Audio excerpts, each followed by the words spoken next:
budaya positif di UPT SMP Negeri 1 Bangkala sebagai tugas kami dalam aksi nyata modul kami di pendidikan guru penggerak angkatan 10. Jadi pertama-tama saya ucapkan puji syukur kehadirat Allah Subhanahu wa taala, dan atas berkat rahmat dan hidayahnya lah kita masih berkumpul di sini di tempat yang sederhana ini, di aula UPT SMP Negeri 1 Bangkala, dalam rangka mengikuti acara kita, acara kami, lebih tepatnya yaitu sosialisasi diseminasi salah yang di atas diseminasi budaya positif. Kemudian salam dan taslim atas junjungan kita Nabiullah Muhammad SAW, Nabi yang patut dicontoh, Nabi yang patut diteladani. Jadi selama mungkin kurang lebih 1 jam ke depan atau lebih, kita akan mendengarkan paparan-paparan materi dari teman-teman guru penggerak, calon guru penggerak di UPT SMP Negeri 1 Bangkala. Yang pertama ada di sini Ibu Murni Muslim, SPD MSI, kemudian di sampingnya ada Ibu Marlina SD, kemudian di sampingnya lagi ada Ibu Siti Mutmainah Hasma SPD GR, kemudian yang di ujung Ibu Rahma SPD. Mungkin untuk lebih mengefisienkan waktu, kami berikan kepada pemateri yang pertama, atau mungkin saya bisa memberikan dulu sedikit gambaran tentang konsep utama modul budaya positif yang akan kita bahas ke depannya ini. Yang pertama yaitu disiplin positif dan nilai-nilai kebajikan universal, kemudian teori motivasi, hukuman dan penghargaan dan restitusi, kemudian keyakinan kelas, kemudian kebutuhan dasar manusia, kemudian yang kelima posisi kontrol restitusi, kemudian yang terakhir nanti ada yang namanya segitiga restitusi. Mungkin untuk pertanyaan pemantik kita agar kita lebih tertarik lagi mengikuti sosialisasi kali ini, yaitu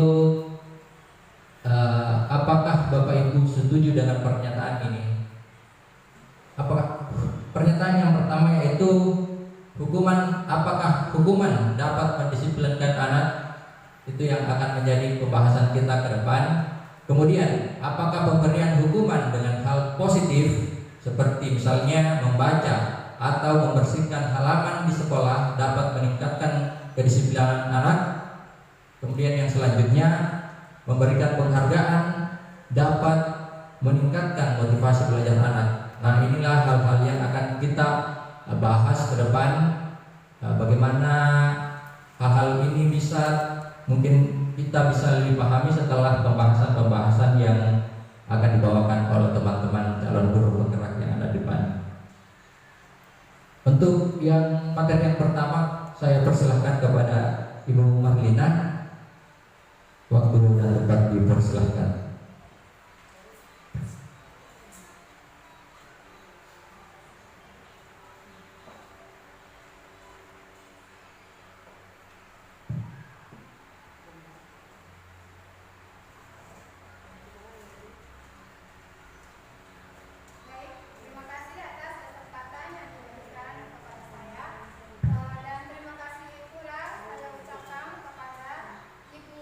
Kepala Sekolah UPT SMP 1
Ya, terima kasih atas pemaparan materinya Ibu Marlina yang telah memberikan materi tentang disiplin positif dan nilai-nilai kebajikan universal.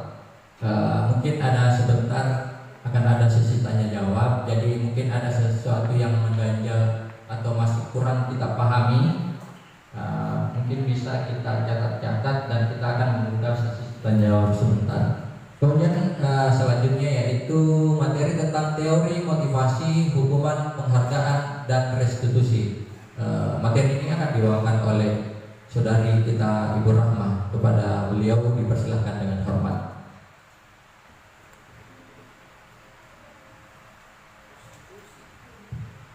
Bismillahirrahmanirrahim. Assalamualaikum warahmatullahi wabarakatuh. Terima kasih atas kesempatan yang diberikan kepada saya untuk memaparkan materi tentang teori motivasi, hukuman, dan penghargaan serta restitusi. Kita masuk ke teori motivasi perilaku manusia. Jadi ada 3 yang mendasari di sini. Yang pertama, untuk menghindari ketidaknyamanan atau hukuman. Biasanya pertanyaan yang muncul di benak kita adalah apa yang akan terjadi apabila saya tidak melakukannya. Nah, ini merupakan motivasi eksternal, artinya motivasi yang datang dari luar diri kita sendiri. Kemudian yang kedua adalah untuk mendapatkan imbalan dari orang lain atau institusi. Adapun pertanyaan biasa muncul dalam benak kita adalah apa yang akan saya dapatkan apabila saya melakukan. Jadi kedua teori pertama dan kedua ini merupakan motivasi eksternal. Kemudian yang ketiga adalah untuk menghargai diri sendiri. Jadi pertanyaannya adalah saya akan menjadi orang seperti apa apabila saya melakukan. Jadi ini merupakan motivasi dari dalam. Jadi inilah yang kita harapkan tumbuhkan dari dalam diri kita sendiri kalau ingin melakukan sesuatu. Jadi menumbuhkan motivasi dari dalam. Jadi inilah yang merupakan tujuan disiplin positif itu sendiri. Jadi adanya disiplin positif itu akan tumbuh dari motivasi internal. Jadi motivasi dari dalam diri kita sendiri. Artinya kita tidak mengharapkan ada penghargaan dari orang lain. Jadi ikhlas melakukan sesuatu. Jadi itu poin yang pertama. Kemudian lanjut. Tujuan dari disiplin positif adalah untuk menanamkan motivasi yang ketiga pada murid-murid kita, yaitu untuk menjadi orang yang mereka inginkan dan menghargai diri sendiri dengan nilai-nilai yang mereka percaya. Ketika murid-murid kita memiliki motivasi tersebut, mereka telah memiliki motivasi intrinsik yang akan berdampak jangka panjang. Jadi motivasi ini tidak akan terpengaruh pada adanya hukuman dan tetap akan berperilaku baik dan tidak mengharapkan hadiah. Mereka berlandaskan pada nilai-nilai kebajikan yang mereka yakini, dan karena itu mereka akan menjadi orang-orang yang akan menjunjung tinggi nilai-nilai yang mereka hargai.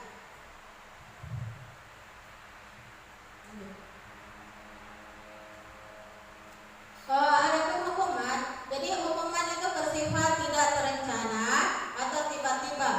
Anak atau murid tidak tahu apa yang akan terjadi dan tidak dilibatkan. Hukuman itu bersifat satu arah dari pihak guru yang memberikan dan murid hanya menerima. Kemudian hukuman tanpa melalui suatu kesepakatan atau keyakinan kelas atau pengarahan dari pihak guru, baik sebelum atau sesudahnya. Hukuman yang diberikan bisa berupa fisik atau psikis. Murid disakiti oleh suatu perbuatan atau kata-kata. Jadi itu perbedaan antara hukuman dengan motivasi tadi. Sementara disiplin dalam bentuk konsekuensi itu sudah direncanakan atau sudah ada kesepakatan. Jadi ada kesepakatan, kita akan membuat suatu kesepakatan dengan murid kita. Kalau sudah ada kesepakatan dan ada pelanggaran, maka akan ada konsekuensi. Jadi ada konsekuensinya. Jadi ada kesepakatan boleh dibuat.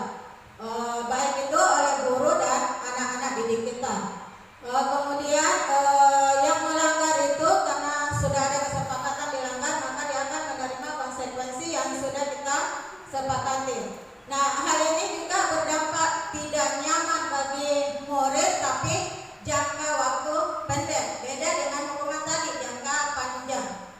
Kemudian penghargaan. Penghargaan ini memiliki pengaruh jangka pendek dan jangka panjang. Kemudian ada penghargaan yang sifatnya menghukum. Jadi tidak selamanya. Jadi ada penghargaan itu sifatnya menghukum. Ada penghargaan yang akan mematikan kreativitas peserta didik. Kemudian ada penghargaan tidak efektif, dan bahkan ada penghargaan yang nantinya akan merusak hubungan. Apakah itu hubungan antara guru dengan siswa atau hubungan antara siswa dengan siswa lainnya. Kemudian bagaimana tindakan guru? Jadi perhatikan Bapak Ibu dengan pernyataan-pernyataan di atas. Jadi melalui penjelasan tadi perbedaan hukuman dan konsekuensi, nanti saya meminta kepada Bapak Ibu guru untuk menentukan pernyataan-pernyataan di atas apakah itu adalah hukuman atau konsekuensi. Jadi tadi kita sudah kesepakati bahwa hukuman itu berdampak panjang, jangka panjang, dan yang titik konsekuensi berdampak pendek. Nah, pernyataan yang pertama adalah mencatat 100 kali di dalam buku kalimat saya tidak akan mencoba lagi karena terlambat ke sekolah. Apakah itu hukuman atau konsekuensi? Oke, sebentar kita lihat apakah jawaban ibu bapak itu betul atau masih perlu diperbaiki. Kemudian yang kedua, lari mengelilingi lapangan basket 2 kali karena terlambat hadir di sekolah. Apakah dia hukuman atau konsekuensi? Hukuman. Oke, ada yang jawab hukuman, ada yang jawab konsekuensi.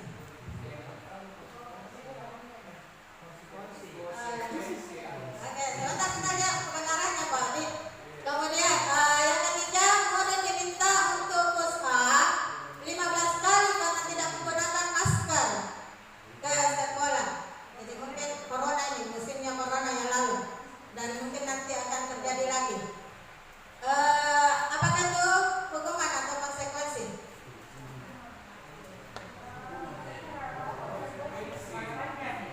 Oke, ada yang jawab hukuman, ada yang jawab konsekuensi. Lanjut.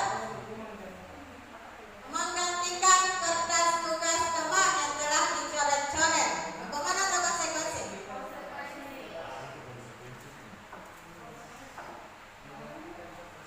Bagaimana? Menggantikan kertas tugas teman yang telah dicoret-coret. Apakah dia hukuman atau konsekuensi? Konsekuensi. Kemudian membersihkan tumpahan air di meja tulis karena tersenggol pada saat belajar. Hukuman atau konsekuensi? Konsekuensi ya. Kemudian lari. Murid tidak disuruh untuk mengenakan sepatu seharian di sekolah karena tidak menggunakan sepatu hitam. Oke, hukuman.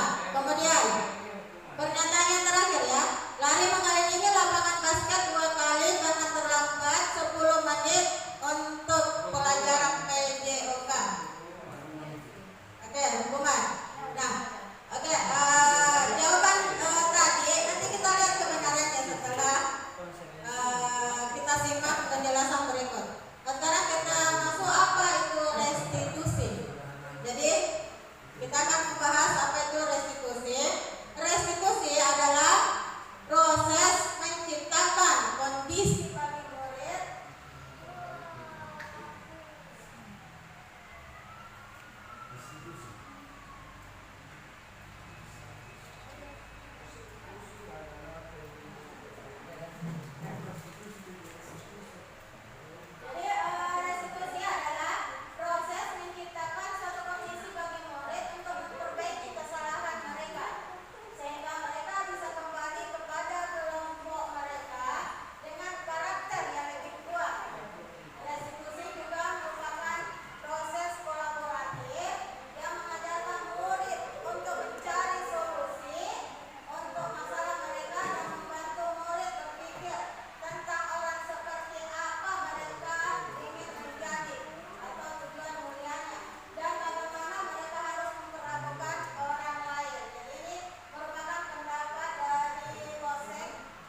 murid atau anak menghormati peraturan, sedangkan restitusi murid akan menghormati dirinya dan orang lain. Jadi ada rasa peduli, ada rasa penghargaan, menghormati orang lain.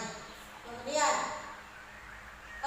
apa perbedaan antara hukuman dan konsekuensi? Jadi kita kembali ke hukuman dan konsekuensi.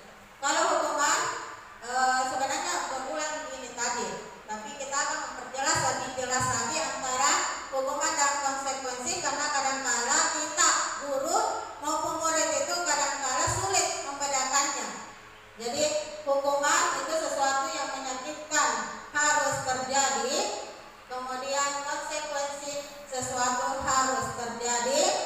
Hukuman membuat anak sakit, apakah itu fisik maupun hati, psikis, untuk jangka waktu lama. Sedangkan konsekuensi membuat anak merasa tidak nyaman dalam jangka waktu pendek.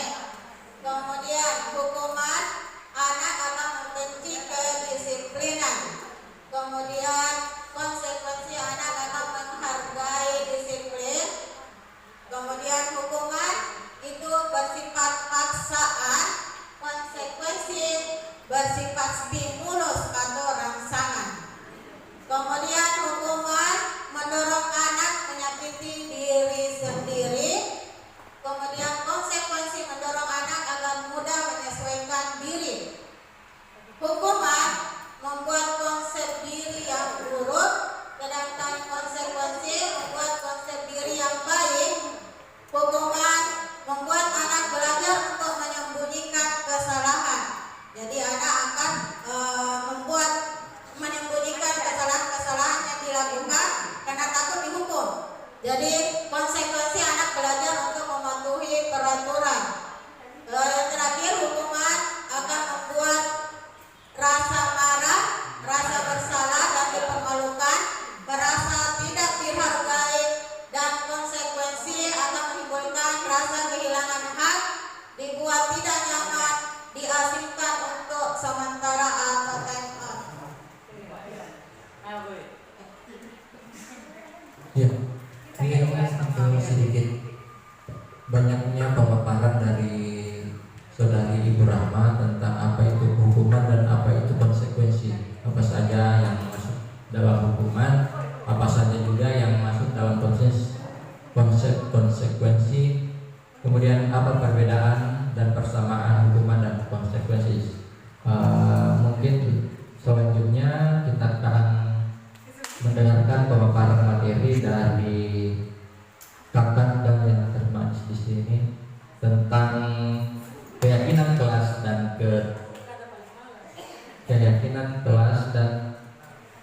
kebutuhan dasar manusia oleh ibu kita, Ibu Murni Muslim. Dipersilakan dengan hormat.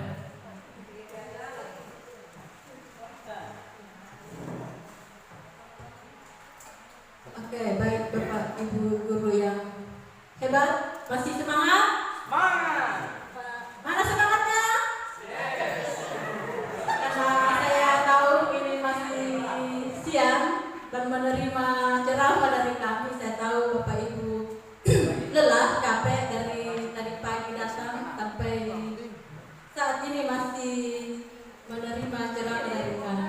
Oke, sebelum kami lanjut ke budaya positif yang berikutnya, keyakinan kelas, saya mau berikan dulu ice breaking buat teman-teman di bawah.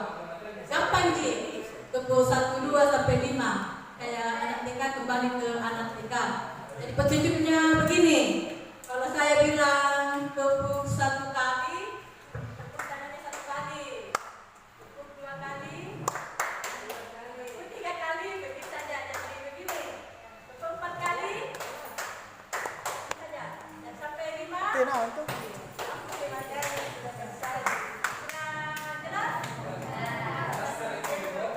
Oke, begini gampang Ji. Jadi kalau ada petunjuknya saya bilang tepuk 3 kali berarti laksanakan perintahnya. Kalau saya cuma bilang 3 kali berarti tidak dilaksanakan.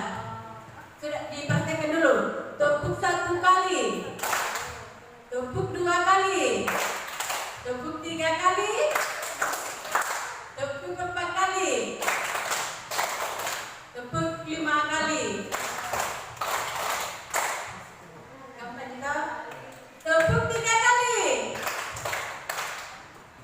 2 kali.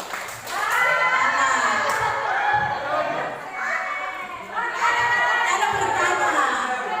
Konsentrasi. Tepuk 5 kali. 2 kali. Tepuk 3 kali. 1 kali. Tepuk 5 kali. Oke. Thank you. Hadiah nanti menyusul.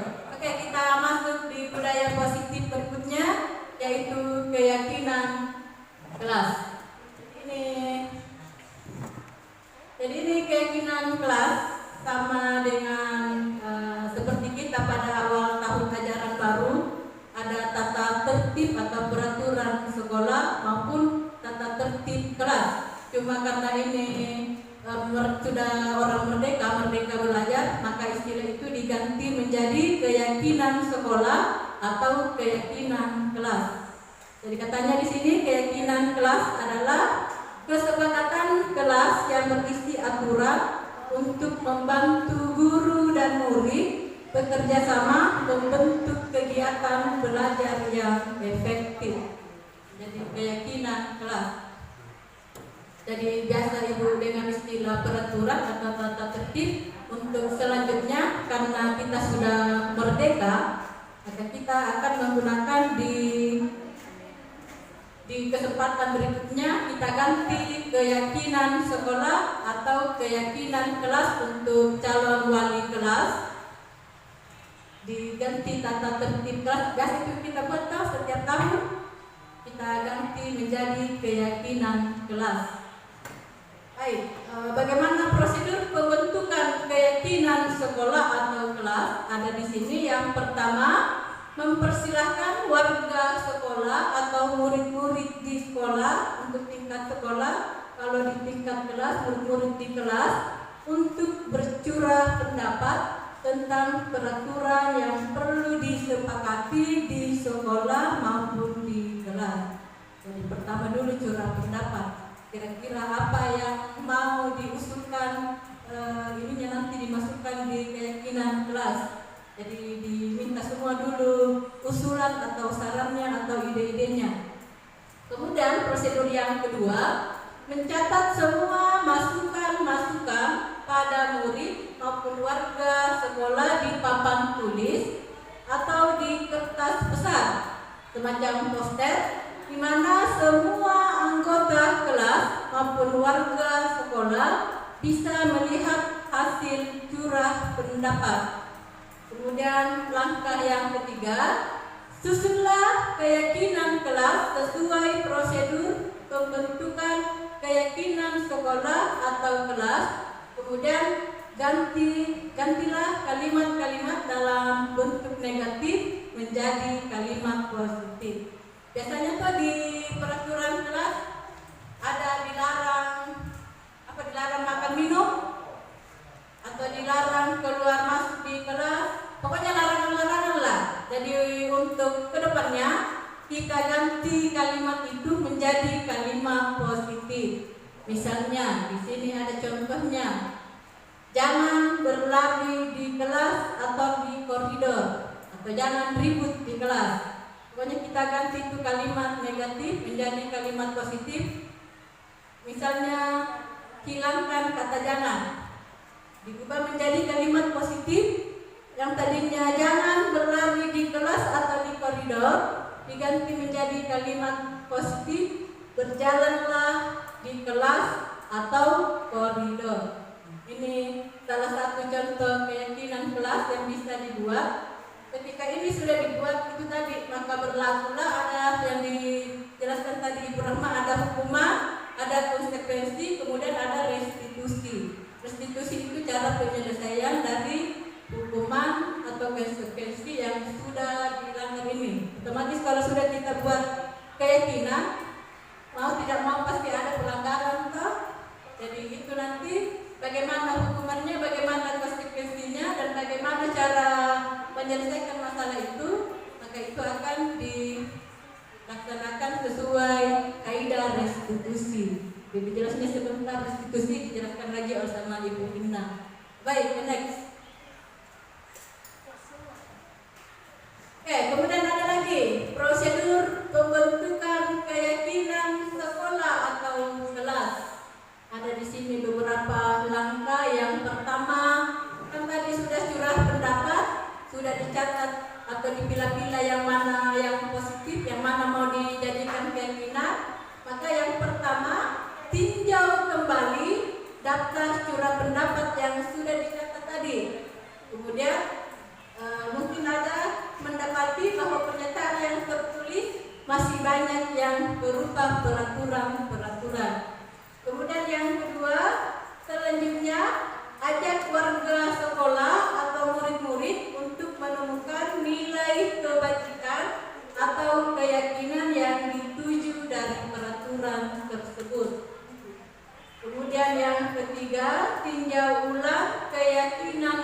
apakah sudah cocok atau belum.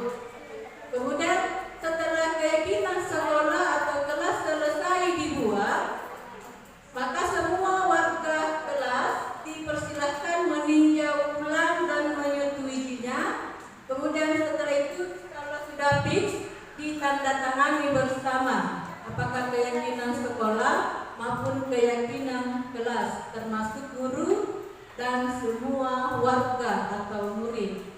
Kemudian yang terakhir, keyakinan sekolah atau kelas selanjutnya bisa ditempel di dinding kelas maupun di tempat yang mudah dilihat oleh semua warga sekolah.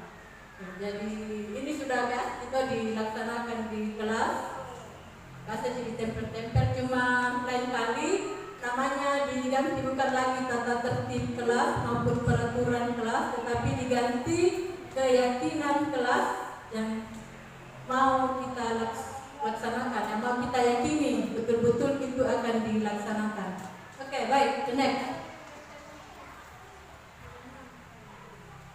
Oke, jadi itu tadi keyakinan kelas, bagaimana membuat keyakinan kelas dan bagaimana prosedurnya, bagaimana langkah-langkahnya. Selanjutnya kita masuk di kebutuhan dasar manusia. Jadi sebagai manusia, otomatis kita banyak kebutuhan. Cuma di sini kita kelompokkan lagi menjadi 5. Apa sih kelima kebutuhan dasar manusia itu? Di sini sudah dikemukakan bahwa yang pertama kita harus butuh bertahan hidup, survive. Bertahan hidup misalnya kita butuh makan, minum, atau tempat tinggal, atau apakah. Bahkan kebutuhan seks itu juga termasuk kebutuhan survive, kebutuhan bertahan hidup. Kemudian yang kedua ini kasih sayang dan rasa diterima. Suka juga kalau disayang-sayangi. Ini juga termasuk salah satu kebutuhan dasar yang kedua, kasih sayang dan rasa terima. Kemudian yang ketiga, kebebasan. Kita bebas berekspresi, dalam hal ini berekspresi, bebas berekspresi secara positif lah, bukan yang negatif. Jadi ada kesenangan, kita butuh kesenangan. Umpamanya lagi stres-stres di manakah, sekali-kali pergi refreshing, enjoy of your time, nikmati hidupmu. Kita butuh kesenangan. Kemudian yang terakhir katanya ada penguasaan. Oke, penguasaan. Jadi penguasaan artinya kompetensi, keterampilan, kecakapan. Dan kita perlu berinteraksi dengan orang lain dengan ada keterampilan yang kita miliki. Dan kita juga perlu, seperti ini kita belajar, berarti kita perlu penguasaan. Apakah menguasai IT, menguasai apakah, pokoknya itu juga termasuk kebutuhan. Oke, baik, itu saja kebutuhan dasar manusia. Selanjutnya ada Ibu Iin, bagaimana menyikapi ketika keyakinan kelas kita ada dilanggar, maka ada posisi kontrol restitusi yang akan mengontrol semuanya itu. Dan kami persilahkan untuk Ibu Iin untuk menjelaskan apa sih sebenarnya posisi kontrol restitusi itu. Dan saya ucapkan terima kasih banyak kepada moderator dan perhatian semua teman-teman. Dan selanjutnya kami persilahkan Ibu Iin. Terima kasih.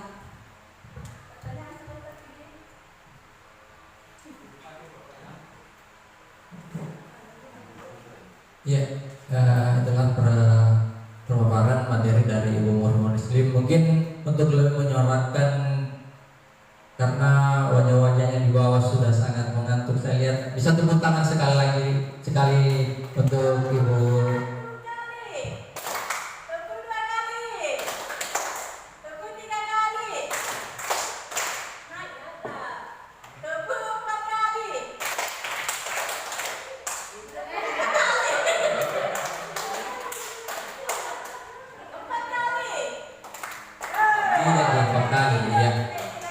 Tidak konsep ya. Tepuk tangan dulu. Oke, selanjutnya kita akan menyaksikan atau diberikan motivasi atau arahan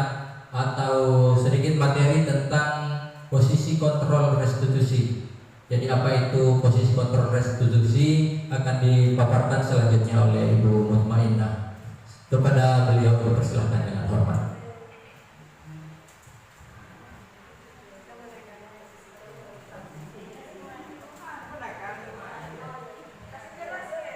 Ya, bismillah. Terima kasih banyak kepada moderator atas kesempatan yang diberikan. Ya, masih semangat Bapak Ibu, hebat. Ya, semangat. Alhamdulillah. Tahan-tahan sedikit Bapak Ibu kantuk tak. Kenapa? Karena sisa sedikit selain jadi baru kita masuk ke tanya jawab yang sangat ditunggu-tunggu.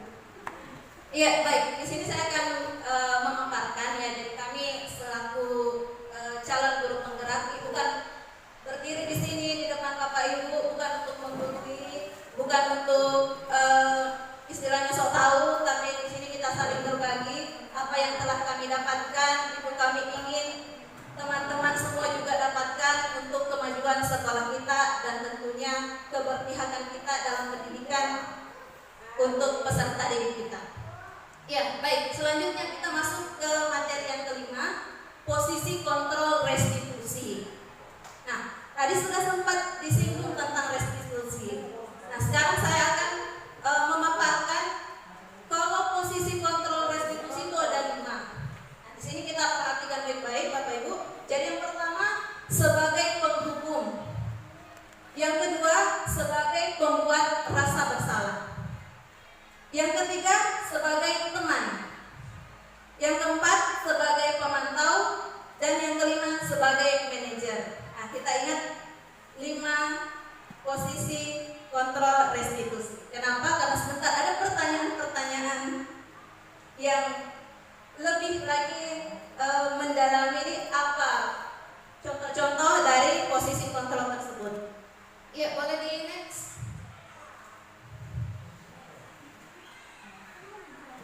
Ini kecil sekali, ini Bapak Ibu. Coba Bapak Ibu bisa buka di Habitat posisi kontrol restitusi.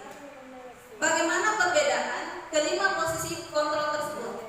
Jadi tadi ada sebagai penghukum, ada sebagai pembuat rasa bersalah, ada sebagai teman, ada sebagai pemantau, dan ada sebagai manajer. Di situ Bapak Ibu bisa lihat contoh-contoh dari posisi kontrol masing-masing. Saya akan coba paparkan yang pertama.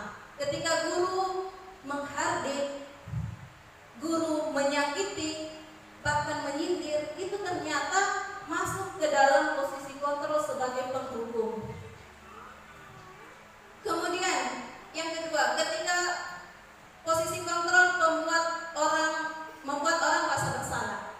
Posisi guru atau apa yang dilakukan guru itu, dia mengatakan, contohnya, ibu sangat kecewa sama kamu. Nah, itu membuat rasa bersalah kepada siswa. Kemudian yang ketiga, sebagai teman. Posisi kontrol sebagai teman ini, posisi guru atau kondisi atau apa yang dilakukan guru itu membuat alasan-alasan untuk muridnya. Oh, siswa A begini karena seperti ini. Oh, siswa B begini pasti seperti ini. Nah, itu contoh posisi kontrol sebagai teman. Posisi kontrol sebagai pemantau itu menghitung-hitung apa yang dilakukan siswanya atau muridnya. Kemudian posisi kontrol yang kelima sebagai manajer.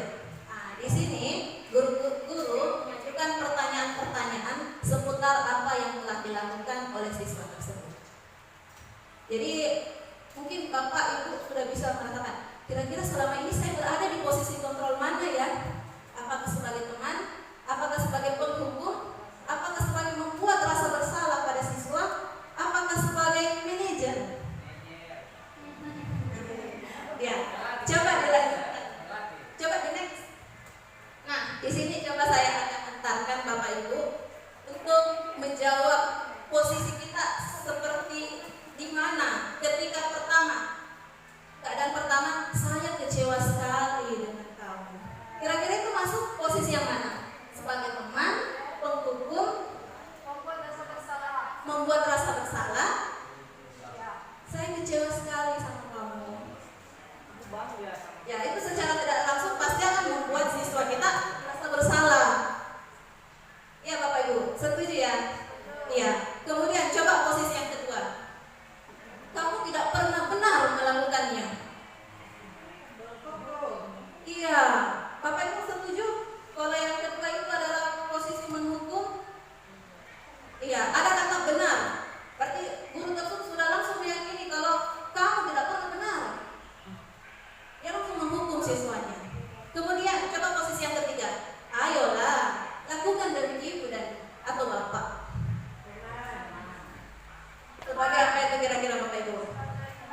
sebagai temannya.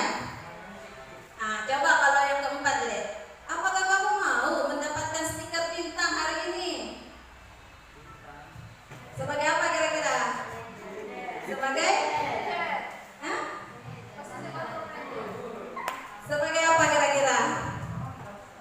Apakah kamu mau mendapatkan stiker bintang hari ini? Sebagai pemantau ya?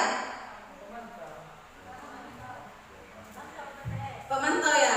Oke. Kemudian bagaimana kamu bisa menyelesaikan masalah ini? Nah, kira-kira ini posisi apa? Bagaimana kamu bisa menyelesaikan masalah ini? Kita tidak memukul, kita tidak membuat dia bersalah, tapi kita membantu dia berpikir apa tentang masalahnya. Iya betul sekali. Posisi manajer. Kemudian yang terakhir, kamu selalu yang paling terakhir. Kira-kira itu posisi apa? Hah? Membuat rasa bersalah? Yakin? Kamu selalu yang paling terakhir. Sudah ada dia, iya betul. Iya, kalau merasa bersalah itu apa yang istilahnya secara tidak langsung itu siswa langsung. Tapi kalau seperti ini kan biasanya lebih memantau. Kamu selalu terakhir kok. Tunggu tugas. Oke, coba ini. Sekarang kita masuk ke materi yang terakhir ya Bapak Ibu. Dari Bapak Ibu, dari serangkaian apa yang kita dapatkan mengenai apa itu budaya positif, apa itu perbedaan motivasi dan penghargaan, apa perbedaan hukuman, restitusi, ya dan konsekuensi, kemudian hingga keyakinan kelas, hingga ada yang namanya segitiga restitusi. Nah, di segitiga restitusi ini ada 3 kegiatan atau 3 tahapan yang akan kita lakukan. Yang pertama, menstabilkan identitas. Yang kedua, memvalidasi kebutuhan. Kemudian yang ketiga adalah menanyakan keyakinan. Oke, boleh langsung di next saja. Apa contoh menstabilkan identitas? Menstabilkan identitas di sini dilakukan untuk membuat anak yang merasa gagal karena berbuat salah menjadi positif terhadap dirinya. Jadi kita tidak langsung menjudge siswa kita, kamu ini selalu seperti itu. Tapi yang pertama kita menstabilkan dulu identitas. Apa bunyi kalimat-kalimat yang bisa kita lakukan Bapak Ibu? Yang pertama, ketika mungkin peserta didik kita atau murid kita melakukan kesalahan, pertama kita stabilkan dulu identitasnya. Nah, bukan cuma kita yang pernah berbuat salah. Setiap orang, setiap manusia pasti pernah berbuat salah. Ibu juga pernah berbuat salah. Jadi itu yang kita lakukan. Apalagi contohnya, kalau kamu menyalahkan diri kamu terus-menerus, apakah kamu bisa bersikap baik pada diri kamu sendiri? Nah, itu keadaan atau contoh kalimat-kalimat dalam menstabilkan identitas. Kemudian, langkah atau kegiatan yang kedua, memvalidasi kebutuhan. Di sini, kegiatan ini kita lakukan untuk membantu siswa mengenali basic need atau kebutuhan yang ingin dipenuhinya ketika melakukan kesalahan. Pada dasarnya, setiap tindakan manusia tujuannya adalah memenuhi apa itu basic need, kebutuhan dasar yang tadi dijelaskan Ibu ini. Jadi, siswa itu pasti melakukan sesuatu karena ada motivasinya, ada keinginannya. Contohnya, mereka bermain game untuk memenuhi apa? Kebutuhan kesenangan. Mereka jahit-jahit temannya untuk senang. Jadi memang mereka melakukan hal tersebut karena adanya kebutuhan. Jadi di sini apa yang dilakukan guru? Apa yang dikatakan? Contohnya, kamu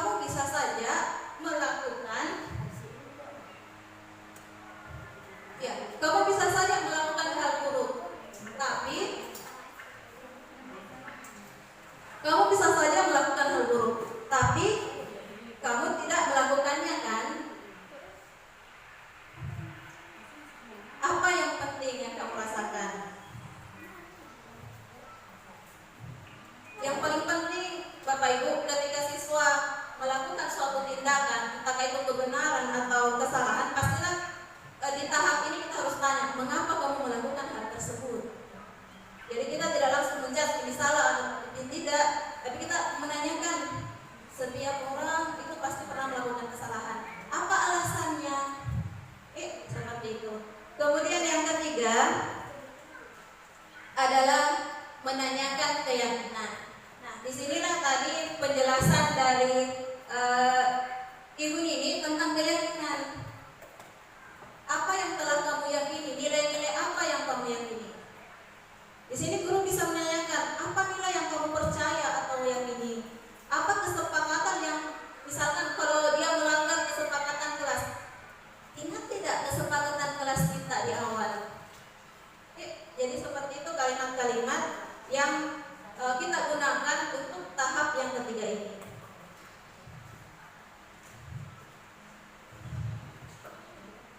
Ya, sebagai contoh, misalkan ya, terakhir deh saya ambil contoh Bapak Ibu. Jadi misalkan siswa kita terlambat masuk mengikuti pelajaran, coba kalau saya tanya, apa yang Bapak Ibu akan lakukan? Apakah menyuruhnya keluar atau menyuruhnya masuk ikut belajar?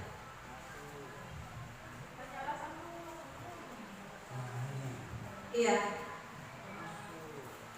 masuk atau keluar? Keluar masuk? Keluar masuk. Iya, jadi ternyata Bapak Ibu, ketika siswa kita itu terlambat datang pelajaran, disuruh masuk, tapi diberikan pengarahan, sebentar temui ibu di tempat lain, misalkan di ruang guru. Nah, kapan dilakukan segitiga restitusi tersebut? Di luar jam pelajaran kita. Jadi kita tidak menghukum anak-anak di pelajaran kita, tapi tetap disuruh masuk, kemudian nanti diberikan atau kita terapkan segitiga restitusi tersebut di luar jam pelajaran. Ya, itu mungkin contohnya. Untuk lebih lanjut Bapak Ibu bisa bertanya.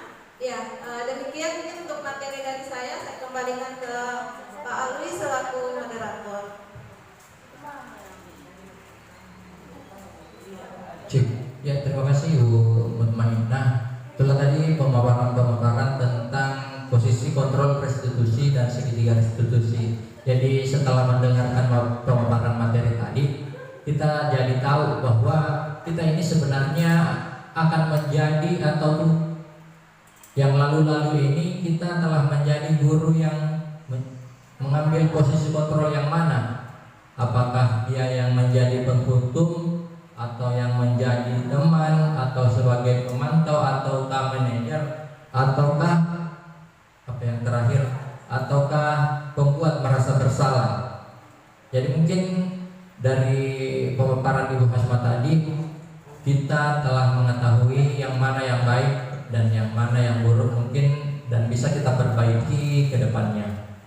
Sebelum kita menutup acara kita hari ini, tentunya sesuai dengan janji saya tadi bahwa akan ada sesi tanya jawab.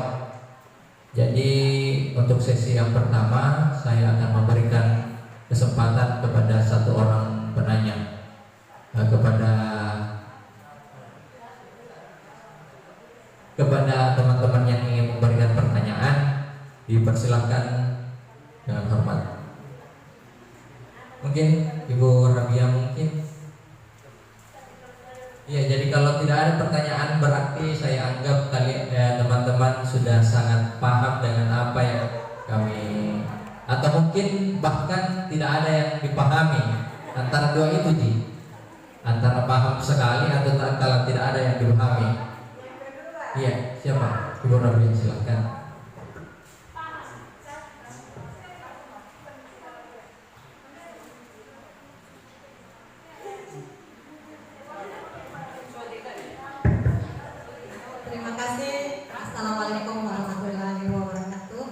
Di waktu seperti ini biasanya saya sudah tewas.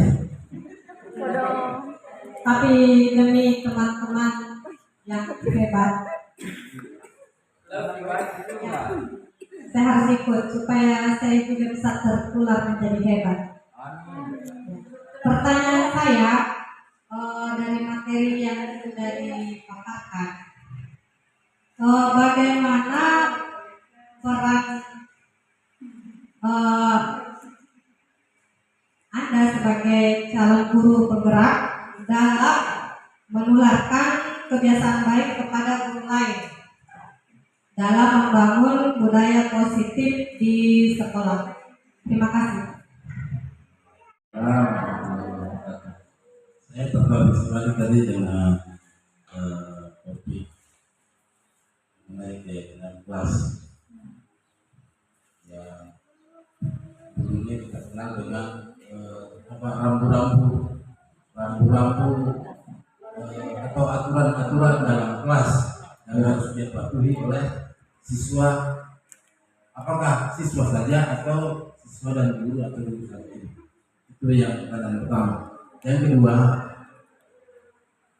keyakinan kelas ini kadang menjadi hal yang sangat penting, tapi terkadang disepelekan. Kenapa disepelekan? Saya lihat sudah ada aturan dalam kelas bahwa siswa sekarang begini, siswa sekarang begini, tapi masih saja ada pelanggaran. Kalau sudah didistribusi, sudah dihukum, dan sudah ada konsekuensi yang kita berikan, tapi masih tetap seperti itu. Kali ada solusi yang terbaik dari ibu dan bapak calon guru penggerak. Saya rasa itu saja. Terima kasih. Ya, Cik. Ya, terima kasih atas kesempatannya. Kita simak di bawah. Iya, jadi ternyata antusiasme teman-teman untuk bertanya melebihi ekspektasi kami yang hanya meminta satu pertanyaan di sesi pertama. Ternyata ada dua penanya yang membawa 3 pertanyaan. Yang pertama dari Ibu Rabiah, yaitu bagaimana peran calon guru penggerak dalam menularkan budaya positif di sekolah kepada guru-guru lain. Ya, mungkin seperti itu, Bu. Kemudian yang selanjutnya dari Pak Said, yaitu bagaimana keyakinan kelas itu bisa diterapkan, apakah kepada siswa saja ataukah kepada guru dan siswa. Jadi seperti itu. Kemudian yang selanjutnya bagaimana solusi jika siswa masih saja tidak terpengaruh atau tidak tidak terpengaruh jika setelah memberikan keyakinan kelas masih ada siswa-siswa yang membangkang atau siswa-siswa yang melanggar. Mungkin seperti itu Pak Said, ya. Jadi untuk yang pertama mungkin dari Bu Rahma mungkin mau memberikan atau bagaimana?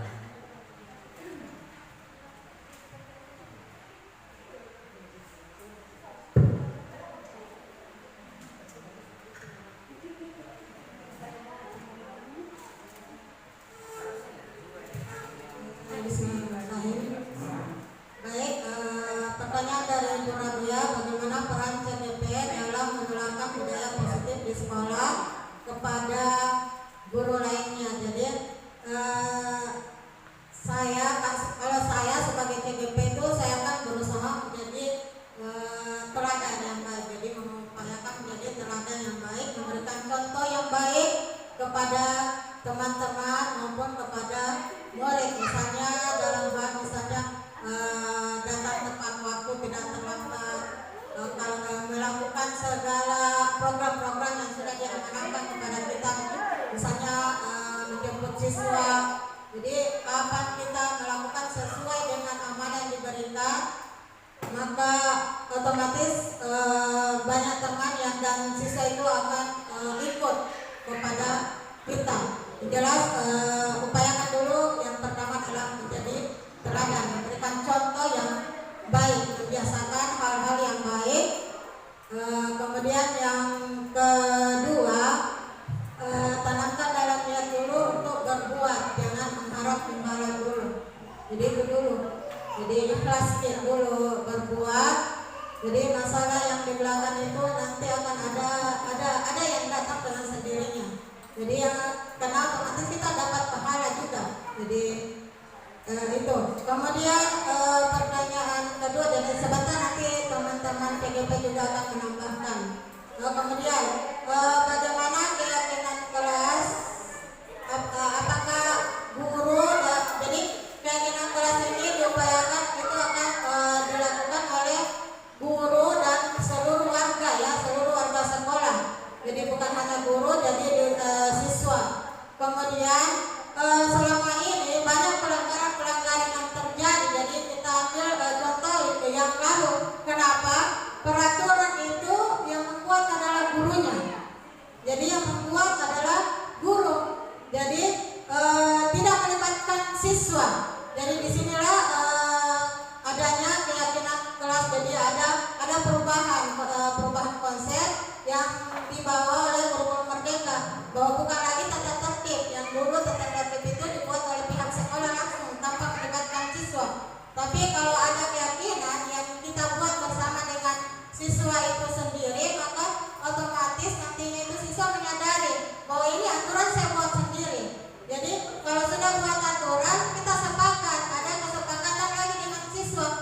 Ya, mungkin sedikit saya tambahkan tentang pernyataan tadi dari Ibu Rabia, bagaimana cara peran calon guru penggerak dalam menularkan budaya positif. Jadi saya rasa kegiatan-kegiatan seperti ini juga menjadi salah satu dari sekian banyak peran-peran kami sebagai calon guru penggerak dalam menularkan budaya-budaya positif ataupun pemahaman-pemahaman positif kepada teman-teman sekalian dalam berkegiatan dalam sekolah ini. Jadi saya berharap juga bahwa kegiatan seperti ini bisa menambah ilmu baru kepada teman-teman.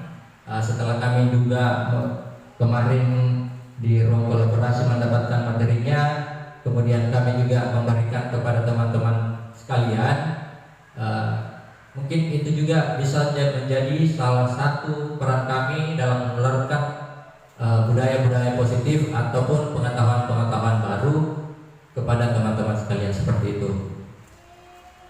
Mungkin ada teman-teman yang lain bisa memberikan. Oh ya. Terima kasih. Saya akan menambahkan jawaban. Jadi saya akan menambahkan jawaban dari Abi dan Ibu Rahma, bagaimana peran guru penggerak dalam menumbuhkan budaya positif, menularkan budaya positif pada teman sejawat. Baik, mungkin yang pertama yang bisa kita lakukan yaitu mulai dari dalam diri kita sendiri, mulai dari diri kita dulu. Misalnya penjemputan siswa. Jadi mungkin dari kita yang mulai, kita yang cepat datang, teman-teman lain baru datang, kita yang pertama kali datang. Dan itu kita lakukan konsekuen, artinya terus menerus dan berkelanjutan. Jadi bukan 1-2 kali saja, seterusnya. Dengan hal yang kita lakukan itu mungkin dan pastilah teman-teman kita yang lain akan tergerak hatinya. Apalagi kita postingnya di grup sekolah, pasti teman-teman ayo sama-sama melakukan penjemputan siswa, pasti tergerak hatinya teman-teman. Ya itu saya menurut saya. Kedua itu berkelanjutan, Dik. Jangan cuma 1-2 kali, seterusnya. Kalau kita lakukan seterusnya itu pasti Pak Ibu, ini akan menjadi suatu budaya positif. Jadi tidak angin-anginan, Ki. Ya. Jadi mungkin ini yang menurut saya salah satu hal yang bisa kita lakukan untuk menumbuhkan budaya positif di sekolah. Kemudian untuk keyakinan kelas tadi sudah juga dijelaskan oleh Bu Rahma bahwa dulu namanya para tata tertib. Tapi sebenarnya itu tata tertib itu harusnya dilakukan antara guru dan siswa. Jadi tata tertib ini harusnya berlaku untuk semua warga sekolah. Ada istilah mengatakan guru kencing berdiri maka siswanya kencing berlari. Jadi kita ini adalah contoh atau panutan. Jadi jangan siswanya kita suruh taati peraturan sedangkan gurunya yang melanggar. Jadi kita harus menjadi contoh dulu. Misalnya berkata-kata yang positif sama siswa. Jangan sekali-kali keluarkan kata-kata yang tidak baik atau menyakitkan. Akhirnya nanti akan siswa lebih parah lagi bahasanya. Dan jika itu kita dengar, dia sampaikan ke kita, mungkin sakit hati juga, ya. Dan siapa yang beri contoh kita? Jadi baik buruknya sebenarnya siswa kita itu dari didikan kita, ya. Jadi untuk kesepakatan kelas ini yang harus mematuhi semua. Kalau di dalam kelas semua, siapapun guru yang datang harus ikuti. Jadi itu seperti itu Pak. Dan ini tata tertib bukan hanya untuk siswa, untuk guru. Jadi jangan sekali-kali mengatakan untuk siswa saja. Makanya kesadarannya itu ditumbuhkan, ya, dari dalam diri kita dan siswa. Dan memang perlu peraturan itu Pak,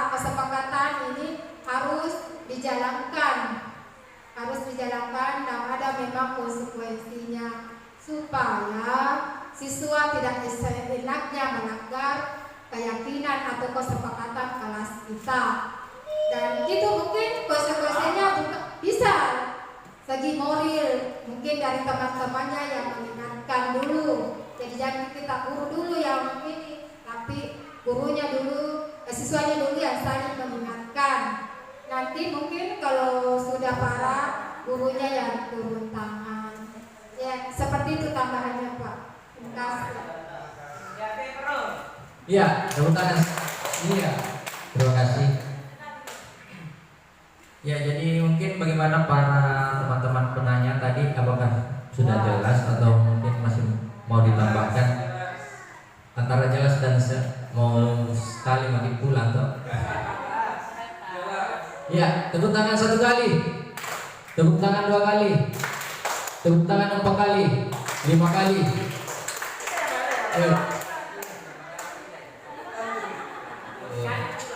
Tidak fokus nih, ya. Atau selanjutnya kami buka sesi kedua pertanyaan, 1 orang penanya lagi sebelum kita mengakhiri pertemuan kita kali ini. Bagaimana? Mungkin ada teman-teman dari belakang, mungkin ada Ibu Risna mungkin.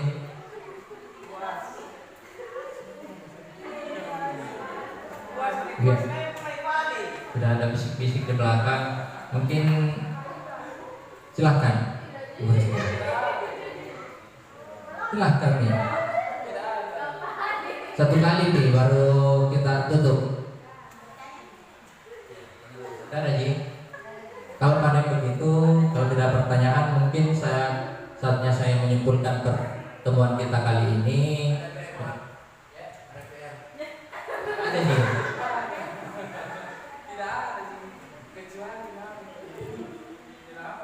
Oh iya, jadi sebelum kami tutup juga, saya himbau juga untuk teman-teman kami sampaikan bahwa minggu depan di hari yang sama, di hari Rabu minggu depan, kami juga akan melaksanakan pendampingan individu yang kedua, yaitu yang konsepnya yaitu membuat visi misi sekolah. Jadi tentunya kami mengharapkan ke partisipasi teman-teman guru dan kepala sekolah juga tentunya untuk menghadiri lagi kegiatan kami yang modelnya juga seperti ini. Kita akan diskusi dan tentunya akan lebih berinteraksi lagi dengan teman-teman karena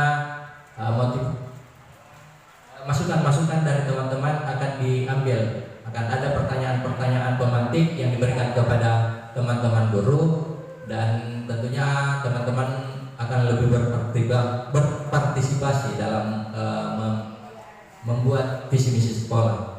Ya, jadi untuk selanjutnya saya rasa kita tiba pada kesimpulan kita pada hari ini, yaitu yang pertama disiplin positif dan nilai-nilai kebajikan universal yang dipaparkan tadi oleh Ibu Marlina. Ya. Kemudian teori motivasi tadi dijelaskan oleh Ibu Rah ya. Iya. Apa itu hukuman, apa itu penghargaan, dan apa itu restitusi. Hukuman itu bersifat menjudge, kemudian penghargaan. Mungkin teman-teman juga sudah tahu apa perbedaan dari hukuman, konsekuensi, dan restitusi. Kemudian keyakinan kelas ini pada waktu saya kuliah itu diyakini sebagai kontrak belajar. Jadi apa-apa saja pada saat kita belajar, mungkin alfanya, mungkin berapa kali dalam 1 semester itu kita bisa teken kontrak lah istilahnya dengan siswa, agar jika siswa itu melanggar kita bisa langsung memberikan konsekuensi yang telah mereka kesepakati. Kemudian yang keempat yaitu kebutuhan dasar manusia yang disampaikan tadi oleh Ibu Murni. Ada beberapa tadi, ada 5 ya, yaitu belum patoknya di sini. Bukan yang kebutuhan bertahan hidup, kemudian kebutuhan akan kasih sayang, kemudian kebutuhan akan kebebasan, kebutuhan akan kesenangan, dan kebutuhan akan penguasaan dalam hal ini yaitu bersifat kreativitas atau pengetahuan.